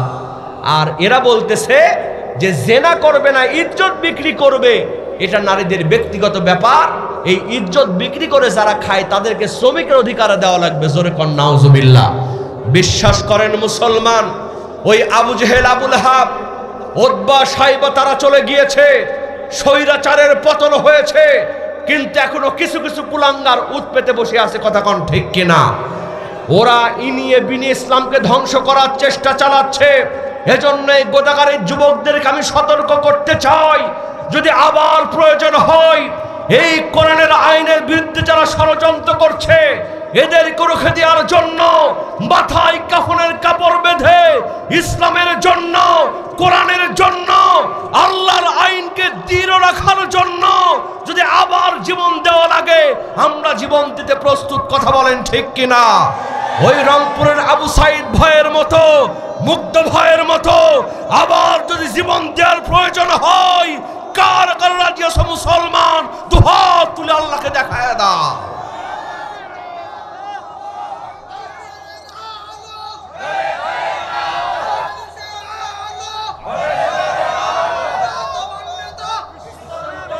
লিল্লাহে তাকবীর। আমার ভাইয়েরা খুব সজাগ থাকতে হবে। আজকে যে আয়াতখানা তেলাওয়াত করেছি এটা মা বোনদেরকে নিয়ে আয়াতটা তেলাওয়াত হয়েছে, পর্দার বিষয়ে আলোচনা হলো। আর আমাদের সামনে অনেক পরীক্ষা দেওয়া লাগবে, পরীক্ষা কিন্তু শেষ হয়ে যায় না। কথা কোন ঠিক কিনা? অনেক পরীক্ষা দিতে হবে, আমাদেরকে সচেতন থাকতে হবে যেন বাংলার জমিনে কোরআন বিরোধী কোনো আইন যেন সংসদে পাশ না হয়। কথা কোন ঠিক কিনা? এদেশের সব নেতাগুলি জানে এই কোরআনের আইন যদি সংসদে পাশ হয়ে যায় মুহূর্তের মধ্যে চুরি, ডাকাতি, জেনা, ব্যভিচার বন্ধ হয়ে যাবে। কথা কোন ঠিক কিনা? ওরা জানে কিন্তু মানে না, কারণ কোরআনে চুরির বিচার আছে না নাই? ওয়াসসারিকু ওয়াসসারিকাতু ফাকতাউ আইদিয়াহুমা, চোর এবং চুন্নি যদি চুরি করে তাদের হাত তোমরা কেটে দাও। জোরে কোন আইনটা কার? জোরে বলেন আইনটা কার? সব নেতাগুলি জানে কিন্তু মানে না। ডক্টর মিজানুর আজহারি সাহেব একটা সুন্দর কথা বলেছিলেন, একদল খেয়েছে আরেক দল খাওয়ার জন্য উৎ পেতে আছে, অনেকেরই চুলকানি শুরু হয়ে গেল। কথা কোন ঠিক কিনা? ঠাকুর ঘরে কে কয় আমি কলা খাই নাই, কারণ সব নেতা জানে কোরআনের আইন পাশ হয়ে গেলে রডের জায়গায় বাঁশ দেওয়া যাবে না, জনগণের সম্পত্তি চুরি করা যাবে না, বিদেশে বেগম পাড়ায় বাড়ি করা যাবে না। কথা কোন ঠিক কিনা? বাজান বলেন তো, সব ভালো সবাই কি চাই? সব ভালো সবাই কিন্তু চায় না। দেখেন এলাকার এক অন্ধ যুবক, বিয়ের সময় বিয়ে হয় না, মুরব্বীরা চিন্তা করলো অন্ধ যুবক কিন্তু তার তো একটা মন আছে, বিয়ে করা দরকার। সবাই খুঁজতে খুঁজতে একটা মেয়ে পেল পাশের গ্রামে। মেয়েটা বেটে কুৎসিত কদাকার চেহারা। আমার ভাইয়েরা বলেন তো, অন্ধের কাছে কালাও যা ধলাও তা, ঠিক কিনা? কালাও যা ধলাও তা। সব মুরব্বীরা চিন্তা করলো এই কালো মেয়েটার সম্বন্ধ যুবকের বিয়ে দেওয়া হোক। বিয়ে দেওয়া হলো, 3 বছর সংসার করেছে। দেখেন সব ভালো সবাই চায় না। 3 বছর পরে হঠাৎ করে আপনাদের গোদাগাড়ি এই যে 0 পয়েন্টে মাইকিং হচ্ছে, চক্ষু শিবির, চক্ষু শিবির আগামী শুক্রবার চাঁপাইনবাবগঞ্জ সদর হাসপাতালে চোখের ফ্রি চিকিৎসা দেওয়া হবে, আপনারা সবাই আমন্ত্রিত। চক্ষু শিবির, চক্ষু শিবির, এরকম মাইকিং হয় কি হয় না? এই অন্ধ যুবক এই মাইকিং শোনার পরে বাড়িতে এসে বিবিরে ডাক দিয়ে বলে, প্রাণের বিবি, এতদিন পর্যন্ত টাকার অভাবে চোখের ভালো চিকিৎসা করাতে পারি নাই। আগামী শুক্রবার ঢাকা থেকে চাঁপাইনবাবগঞ্জ সদর হাসপাতালে বড় বড় ডাক্তার আসবে, ফ্রি চিকিৎসা করাবে। আমার চোখটা আমি দেখাবো, আল্লাহ চাইতো আমার চোখটা ভালো হতেও পারে। আমার বন্ধুগণ বলেন তো, এই কথা যখন তার কালো বউরে বলছে, ওর কালো বউ খুশি না বেজার? খুশি না বেজার? বউ বেজার। বউ চিন্তা করে সর্বনাশ, আমার স্বামীর চোখ ভালো হবে এটা ভালো কথা, কিন্তু চোখ যদি ভালো হয় আর বাড়িতে এসে আমার বেটে কুৎসিত কদাকার চেহারা যদি একবার দেখে, এই বাড়ির সব থাকবে, শুধু আমি তালাক হয়ে চলে যাব। বউ দোয়া করতে, আল্লাহ গো আমার স্বামীর চোখ যেন জীবনে ভালো না হয়। এদেশের সব নেতাগুলি জানে, এই মহিলা সংস্কারের কুলাঙ্গাররাও জানে, কোরআনের আইন যদি পাশ হয়ে যায় তখন আর সমাজে জেনা কারবারি থাকবে না, সুদি কারবারি থাকবে না, জনগণের সম্পদ মারিন কাটিং থাকবে না। সবার কোরআন দিয়া বিচার হবে, জেনাখোরদের কোরআন দিয়া বিচার হবে, দুর্নীতিবাজদের কোরআন দিয়া বিচার হবে। কিন্তু তাদের তো আর জায়গা থাকবে না, পালানোর রাস্তা থাকবে না, সব বিচার হবে কোরআন দিয়া। এজন্য জানে কোরআন ভালো জিনিস, কিন্তু মানে না। কথা কোন ঠিক কিনা? ওরা জানে কোরআনের আইন পাশ হয়ে গেলে জনগণের চোখ খুলে যাবে। এজন্য বাজান সব দেখা শেষ, আগামীর বাংলাদেশ হবে কোরআনের বাংলাদেশ। কি রাজি আছেন তো? রাজি আছেন তো? সবাই রাজি আছেন তো? আমার বন্ধুগণ, রাজি থাকতেই হবে, কারণ আমরা যদি হকের পথে থাকি আল্লাহর সাহায্য আমাদের জন্য আছে না নাই? আল্লাহ যে সাহায্য করেন আপনারা কি বুঝেন? এই যে স্বৈরাচারের যে পতন হলো, হাইরে আইনমন্ত্রী নৌকা নিয়ে কত বড়াই করলো, কিন্তু সেই নৌকার মধ্যে আইনমন্ত্রী অ্যারেস্ট করা হয়েছিল। বাসের মধ্যে হলো না, প্লেনের মধ্যে হলো না, সদরঘাটে নৌকার মধ্যে আইনমন্ত্রী ছদ্মবেশে বসে আছে, পুলিশ তারে ধরছে। কয় স্যার আমাকে একা ধরলেন, ওই যে দরবেশ বাবারেও ধরেন। পুলিশ খুঁজতেছে দরবেশ কই, সালমান এফ রহমান, ও যে ক্লিন সেভ করছে, ফানাফিল্লা করছে, এটা তার পুলিশ জানে না। কয় দরবেশ কই? কয় ওই যে স্যার ক্লিন সেভ করছে, ওটাই দরবেশ, ধরেন। বুবু গো ও তুমি কেমন নৌকার মাঝি, তোমার নৌকায় বৈঠা চলে না। ঠিক কিনা? ঠিক কিনা মুসলমান? এজন্য বাসান আমাদেরকে সচেতন থাকার দরকার আছে না নাই? আছে না নাই? আমাদেরকে সচেতন থাকতে হবে। আর আল্লাহ পাক যে মেয়েদেরকে কয়টা কর্মসূচি দিয়েছেন বলেন তো? 3টা কর্মসূচি দিয়েছেন। এই 3টা কর্মসূচি যদি মায়েরা পালন করে তাহলে মায়েদের জন্য জান্নাত আছে না নাই? আমরা পুরুষ, আমাদের পায়ের নিচে মাটি, আর মা বোনদের পায়ের নিচে আল্লাহর জান্নাত। আল্লাহ পাক সকল মায়েদেরকে যেন কবুল করেন, বলেন আমিন। আর যারা নারী সংস্কার কমিশনের মধ্যে যারা আছে, যারা ইসলাম বিরোধী আইন চায়, এদেরকে আমরা সতর্ক করে দিতে চাই, আল্লাহ পাক যেন তাদেরকে হেদায়েত দেয়, বলেন আমিন। আর হেদায়েত যদি না জোটে, আবু জেহেলের মতো তাদেরকেও যেন আল্লাহ পাক ধ্বংস করে দেন, বলেন আমিন। আল্লাহ পাক সকলকে কবুল করুন। এক্ষুনি মোনাজাত হবে, সব একটু নামাজের মতো করে বসেন। তবে এরকম মাহফিল আগামীতে হোক, আমরা সবাই চাই কি চাই না? কারা কারা চান দুহাত তুলে আল্লাহকে দেখায় দেন তো। লিল্লাহে তাকবীর, লিল্লাহে তাকবীর। আচ্ছা একটু হাত চেড়ে রাখেন, দেখি সবাইকে একটু ইমানটা জজবা করে নি। এসো আল্লাহর পথে, এসো রাসূলের পথে, এসো জীবনের পথে করি সংগ্রাম। এসো আল্লাহর পথে, এসো রাসূলের পথে, এসো জীবনের পথে করি সংগ্রাম। মানুষের মন গড়া মতবাদে ওই শান্তির পতাকা যে হলো খান খান, শান্তির পতাকা যে হলো খান খান। এসো আল্লাহর পথে, এসো রাসূলের পথে, এসো জীবনের পথে করি সংগ্রাম। হাত নামান। কিন্তু যুবক ভাইরা আমার সঙ্গে বলেন, এসো আল্লাহর পথে, এসো রাসূলের পথ, এসো জীবনের পথে করি সংগ্রাম। এসো আল্লাহর পথে, এসো রাসূলের পথ, এসো জীবনের পথে করি সংগ্রাম। মানুষের মন গড়া মতবাদে ওই শান্তির পতাকা যে হলো খান খান, শান্তির পতাকা যে হলো খান খান। এসো আল্লাহর পথ, এসো রাসূলের পথ, এসো জীবনের পথে করি সংগ্রাম। লাঞ্ছিত বঞ্চিত নিপীড়িত মানুষ আজ বাঁচার জন্য ওই তুলেছে আওয়াজ। আর নয় যুদ্ধ দুঃখ কষ্ট, চাই মোরা শান্তি সুখের রাজ। ঠিক কিনা বলেন? লাঞ্ছিত বঞ্চিত নিপীড়িত মানুষ আজ বাঁচার জন্য ওই তুলেছে আওয়াজ। আর নয় যুদ্ধ দুঃখ কষ্ট, চাই মোরা শান্তি সুখের রাজ। এসো তাই গাই মোর জিহাদের গান। এসো আল্লাহর পথ, এসো রাসূলের পথ, এসো জীবনের পথে করি সংগ্রাম।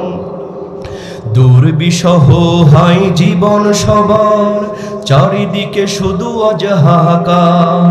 তাই বড় প্রয়োজন সৎ শাসকার, সোনার মানুষ ওই রাসূলে খোদার। আল্লাহর আইন আমরা সবাই চাই কি চাই না?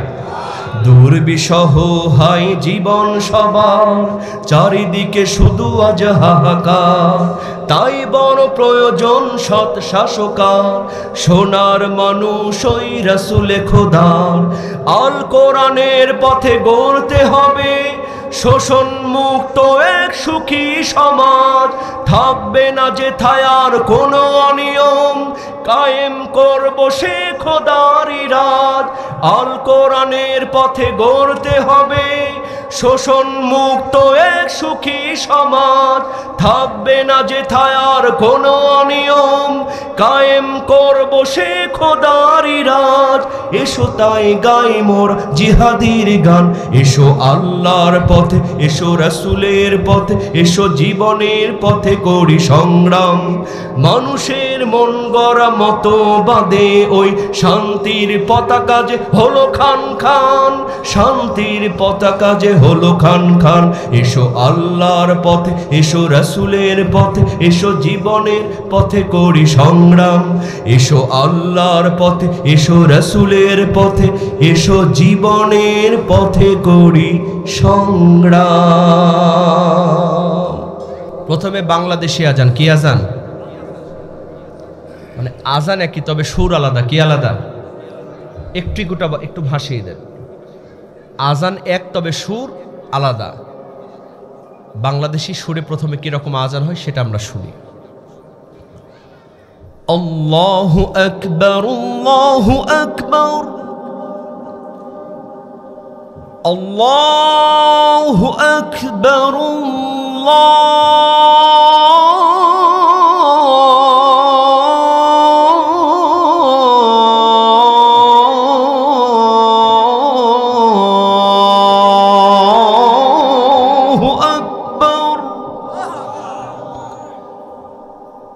أشهد أن لا إله إلا الله،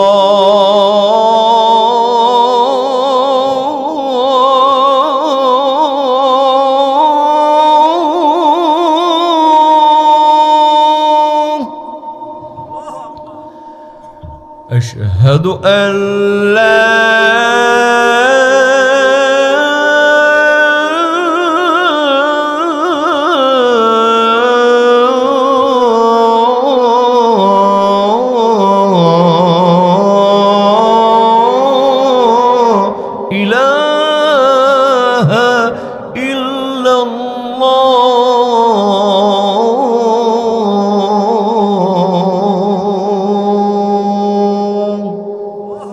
এই সুরটা হলো আমাদের দেশীয় সুর। কিন্তু আপনি যখন মক্কায় যাবেন, মক্কার আজান একটু মোটা। একটু কি মোটা? সেটা কেমন?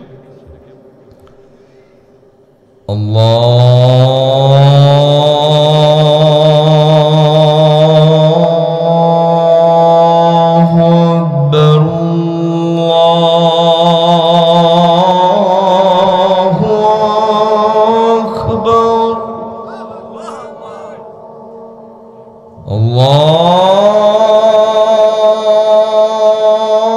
আল্লাহু আকবার,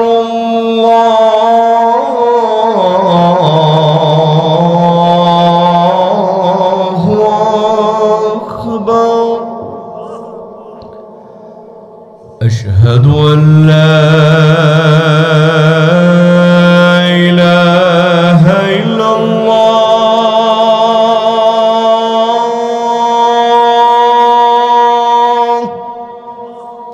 এই সুরটা হলো মক্কার সুর। আবার যখন আপনি মদিনায় যাবেন, মদিনার আজানটা একটু চিকন, একটু কি পাতলা। সেটা কেমন? হাইয়া আলাল ফালাহ,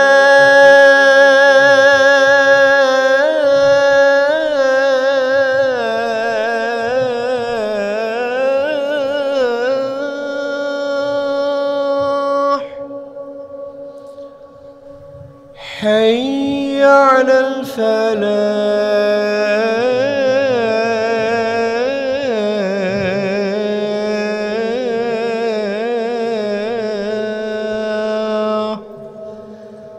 আল্লাহু আকবার, আল্লাহু আকবার, লা ইলাহা ইল্লাল্লাহ। আল্লাহ কবুল করুক, বলে না আমি। কি খুশি তো ইনশাল্লাহ। আজান শুধু শুনলে হবে না, মসজিদে যাওয়ার দরকার আছে। এখানে অনেকেই বসে আছেন, এশার নামাজটা পড়া হয় নাই। যুবক, ঠিক কি না? আবার কয় ঠিক। ফজরের নামাজটা কি হবে না হবে না? হ্যাঁ, হবে তো ইনশাল্লাহ। যুবক ভাইয়েরা, এই কয়েকদিন আগেই দেখলাম বিয়ের গেট তৈরি করা হয়েছে, বিয়ে হয়ে গেছে, বিয়ে হবে। যেদিন বিয়ে হবে সেদিন ওই বরটা মারা গিয়েছে। আপনারা অনেকেই খবরে দেখেছেন। এটা তো বাসর রাতে, আমি শুরুতেই বললাম যে গতকালের ঘটনা। আর এটা বিয়ে হয়নি, গেট সাজানো আছে। ওই গেট দিয়েই ওই যুবকের লাশটা বের হয়ে গেল, যেই গেট দিয়ে বরযাত্রী হওয়ার কথা ছিল, বরের যাওয়ার কথা ছিল, বউ নিয়ে আসার কথা ছিল।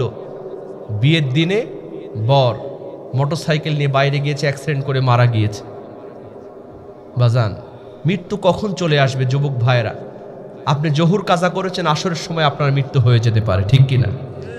আসর কাজা করেছেন, মাগরিবে আপনার জানাজা হতে পারে। মাগরিব কাজা করেছেন, এশার আপনার মৃত্যু হয়ে যেতে পারে।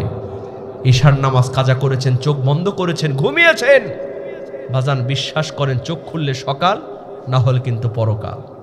ফজর কাজা করলেন, জোহরে আপনার জানাজা হতে পারে কি পারে না। কেমন করে ঘুমাও তুমি, কেমন করে ঘুমাও তুমি, ফজর করে কাহাজা,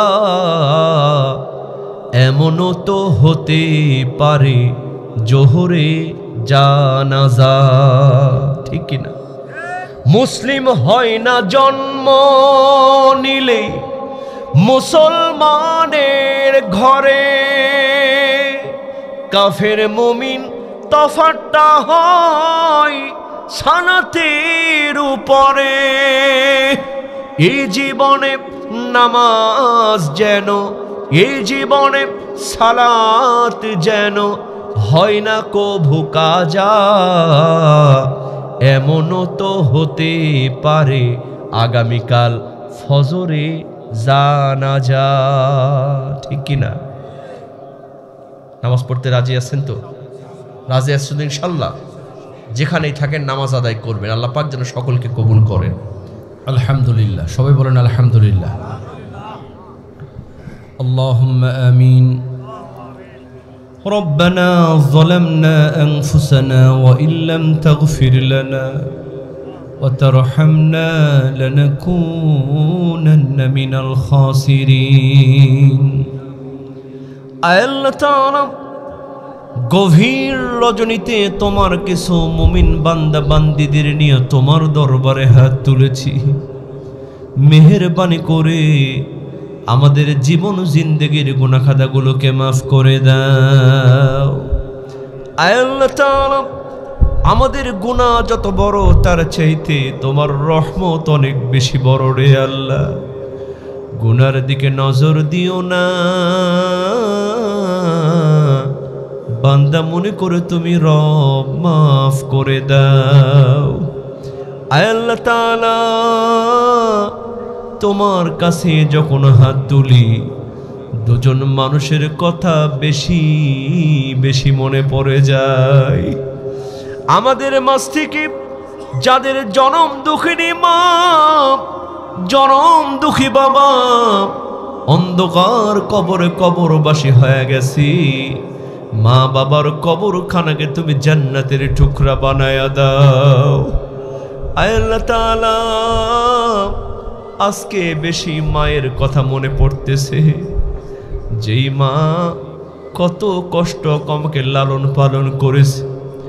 আমি যখন মায়ের পেটের মধ্যে ছিলাম, হাঁটু দিয়া মাথা দিয়া আমার কলিজার মধ্যে আঘাত করেছি। মা খেতে পারে নাই, খাবার গলি বমি করে বের করে দিয়েছে। আল্লাহ তাআলা, গভীর রজনীতে প্রসব যন্ত্রণা শুরু হয়েছে, মা ঘুমাতে পারে নাই। প্রসব বেদনা যখন শুরু হয়ে গেছে, স্বামী শুয়ে আছে পাশে, স্বামীকে ডেকেও একবারও বলে নাই। যখন একেবারে করুণ মুহূর্ত চলে আসলো, মা যখন সন্তানকে ভূমিষ্ঠ করে নিল, ওই মা সন্তানের মুখের দিকে তাকায়া 10 মাসের পেটে ধরার কষ্ট, প্রসব বেদনার কষ্ট মুহূর্তের মধ্যেই মা ভুলে গেলেন।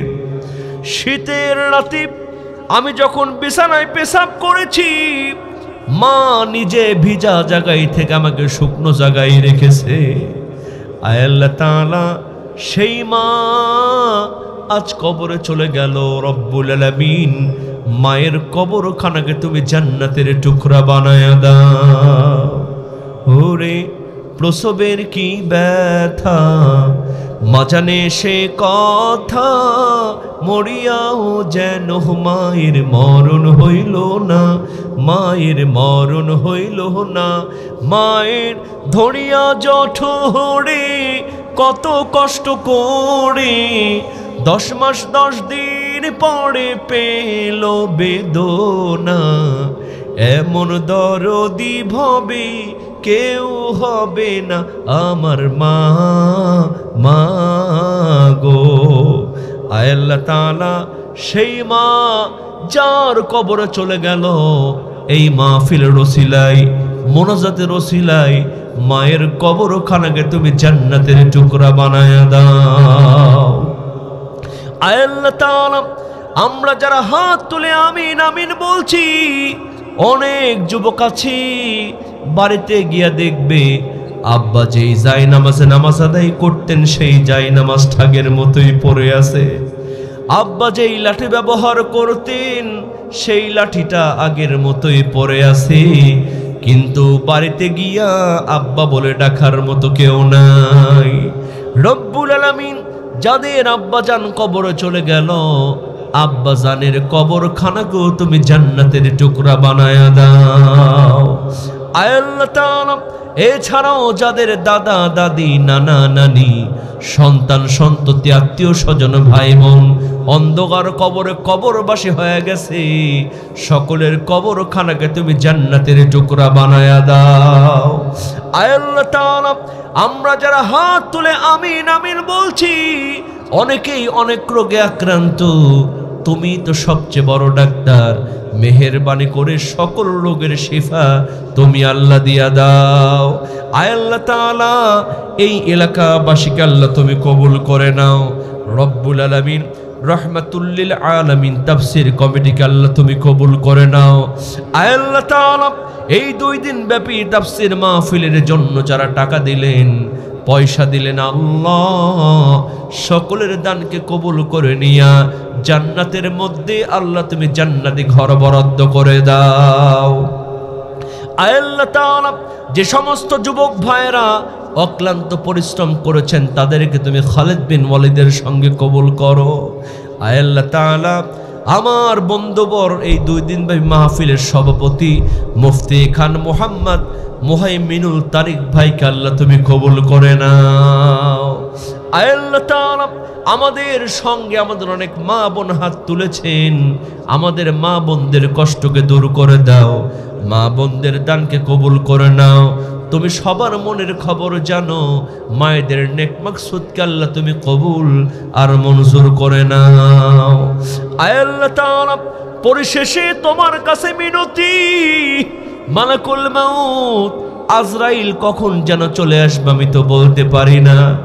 এই মাহফিল আমাদের জীবনের শেষ মাহফিল যদি হয়ে যায়, এই মোনাজাত যদি আমাদের জীবনের শেষ মোনাজাত হয়ে যায়, আয় আল্লাহ তাআলা, আজরাইল যখন জানটা কবজ করতে আসবে, ভয়ে আমাদের চোখটা বড় বড় হয়ে যাবে, আমাদের গলা দিয়ে ঘর ঘর আওয়াজ বের হবে, আমরা কোনো কথা বলতে পারবো না। আত্মীয় স্বজন পাশের থেকে তখন জোরে জোরে কালিমা পড়তে থাকবে। আয় আল্লাহ তাআলা, সেই কঠিন মুহূর্তে আমাদের সকলের জবান দিয়া বের করে দিও কালজয়ী কালিমা লা ইলাহা ইল্লাল্লাহু মুহাম্মাদুর রাসূলুল্লাহ সাল্লাল্লাহু আলাইহি ওয়াসাল্লাম। আসসালামু আলাইকুম ওয়া রাহমাতুল্লাহি ওয়া বারাকাতুহু।